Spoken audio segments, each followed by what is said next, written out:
Okay, let's begin the very interesting topic of the day. Defense Matrix. Removing cheaters from Overwatch 2. Let's see what they say about removing cheaters, because apparently I'm still getting messages on a hacker video that I did on YouTube that was like 2 months ago.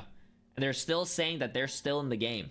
So, okay, Defense Matrix activated. Season 12 is just around the corner, launching tomorrow on August 20th.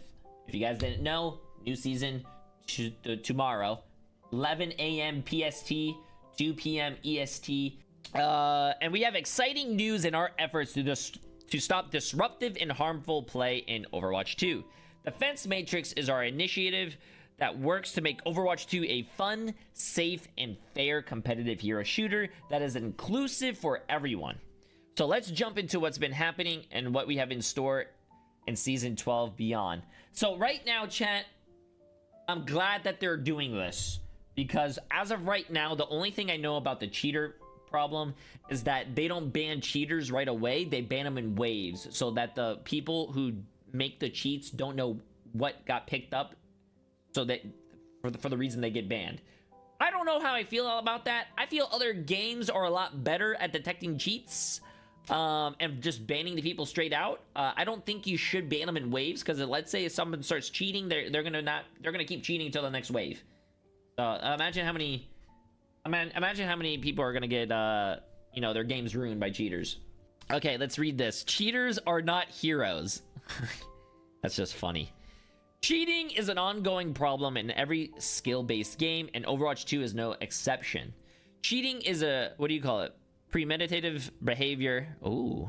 Where a player deliberately intends to ruin the experience for others and is not tolerated in our community. I mean, cheating is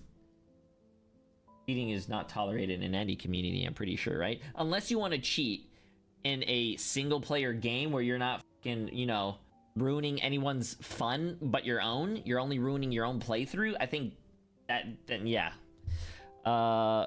Cheats like aimbots and wall hacks wreck the experience for all players. And our team has been hard at work to stop the hacks and mods that enable cheating. Plus remove cheaters and those who take advantage of cheaters.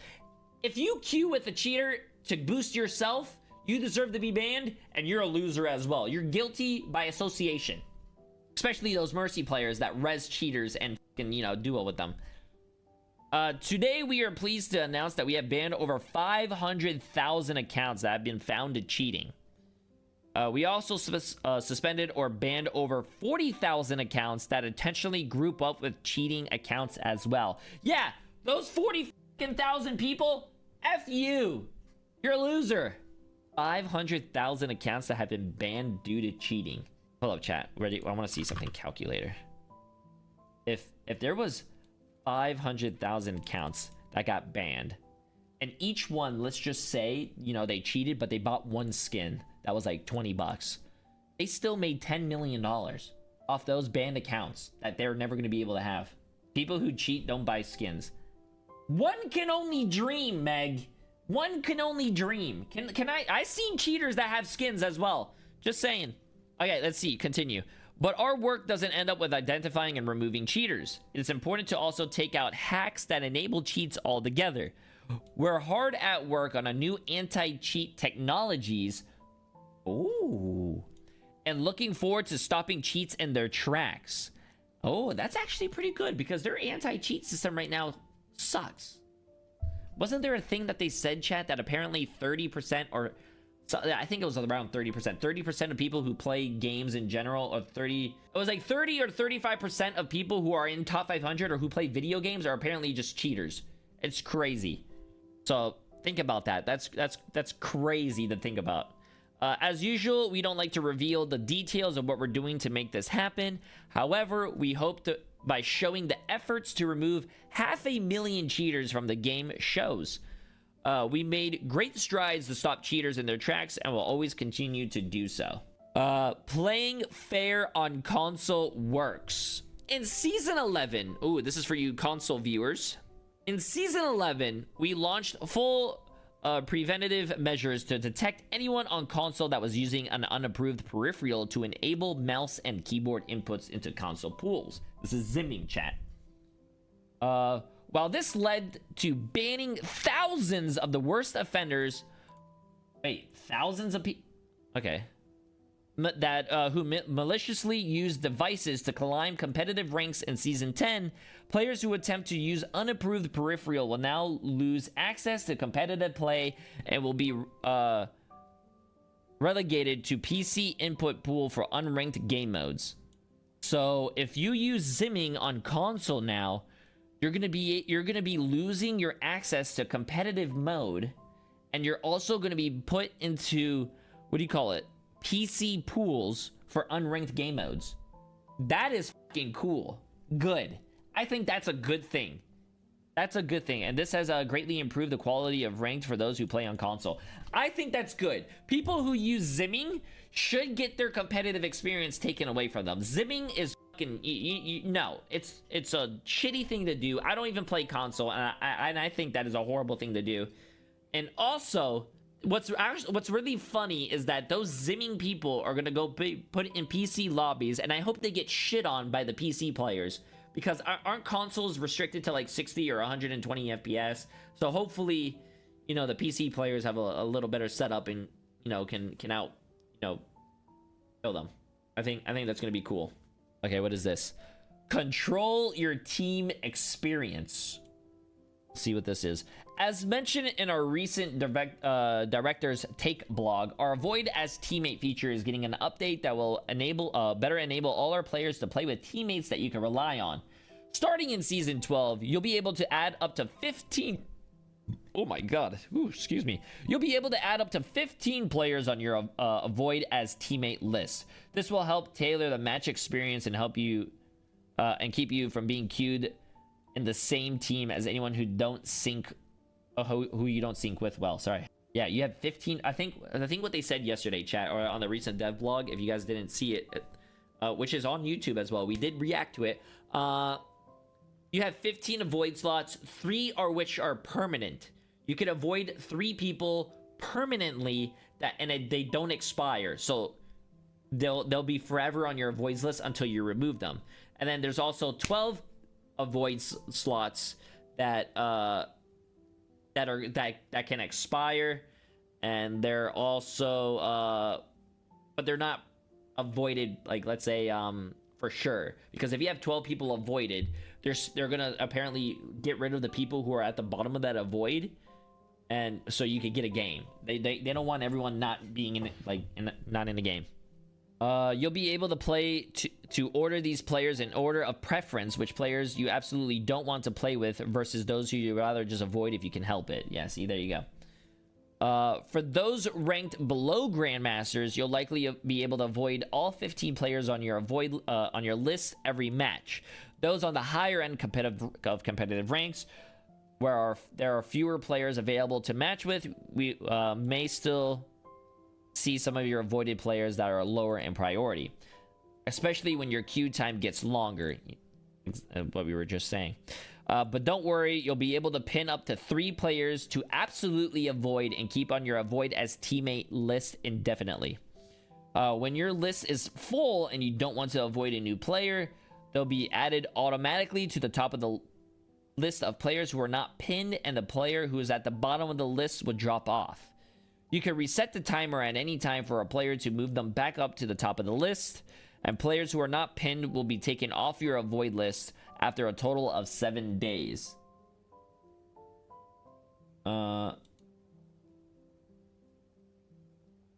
They should add mouse and keyboard for console, but separate competitive through input. Controller only plays a controller, mouse and keyboard plays mouse and keyboard. No. Are you trying to defend zimming? No.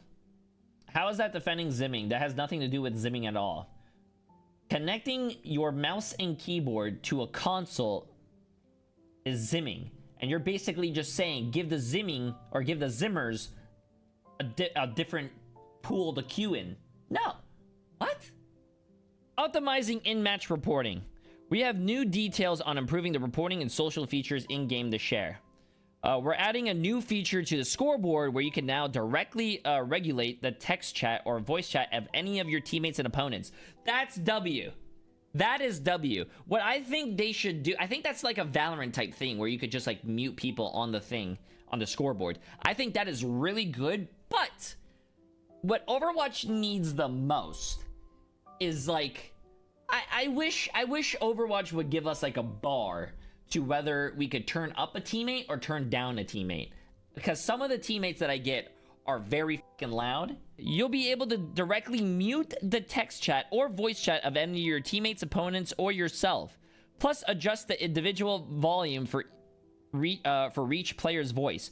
They literally just took the idea I just said and edited into their fucking blog. I can't believe they just took my idea that fast. They literally just took my idea and that fast, bro. Oh my god. That is crazy, bro. They just literally yoinked my idea in 2 seconds. Okay, that's good. I like that. The fact that they are actually doing that is good. Now I can finally mute Meg from talking, chat. It's taken them 8 years, but we finally got volume sliders. That's important. It's taken them a very long time. You know what? I think that's because I think every game has a different, I don't know, I'm not a game developer, so I don't know, but I'm pretty sure maybe they had like a deal with a company that does like the voice things in game. Maybe the company upgraded, maybe the company, I don't know how it works, but I'm glad that they're finally improving. That it's just a code. Oh, it's just a code. Well, I'm finally happy that they improved the code. That's good. It's been a very long time, but thank God. You'll also have a quick 2-click button to file an instant report for any disruptive player in your match.